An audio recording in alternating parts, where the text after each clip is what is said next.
Hi, I'm Marc Goldstein, one of the founding allergists at the Asthma Center, and I wanted to talk to you a little bit about the allergies that can oftentimes be associated with the holiday season.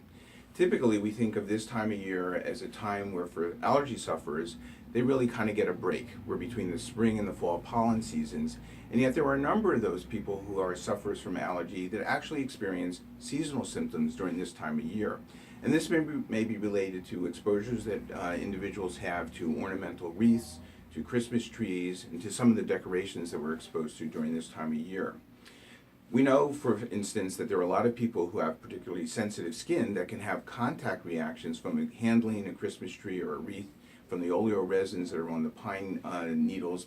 But it's come to be realized that there are actual pollens that are in the trees themselves that are released in a home that can cause allergy symptoms for those who are sensitized to those pollens. There are studies, for instance, that show that there are significant levels of tree pollen, grass pollen, weed and ragweed pollen, as well as mold spores that can occur in the home that has a Christmas tree.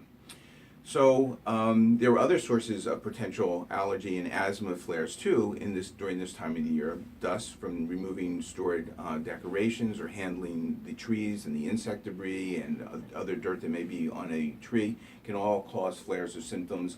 Mold at the base of a tree related to freestanding wood can be a source of a problem.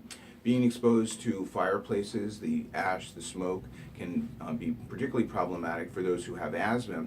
And then in environments where there's scented materials like scented candles, the evergreen smell itself, some of the aerosol air fresheners can all be very problematic for some individuals.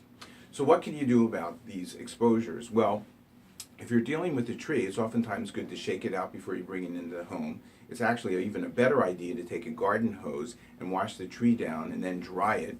Particularly pay attention to the base of the tree where most of the pollen and the mold may be. If you use an artificial tree, then it's a good idea to wash that down as well.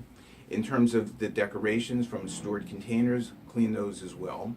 Avoid scented materials like candles, potpourri, aerosol sprays that have smells, and avoid exposures to fireplaces.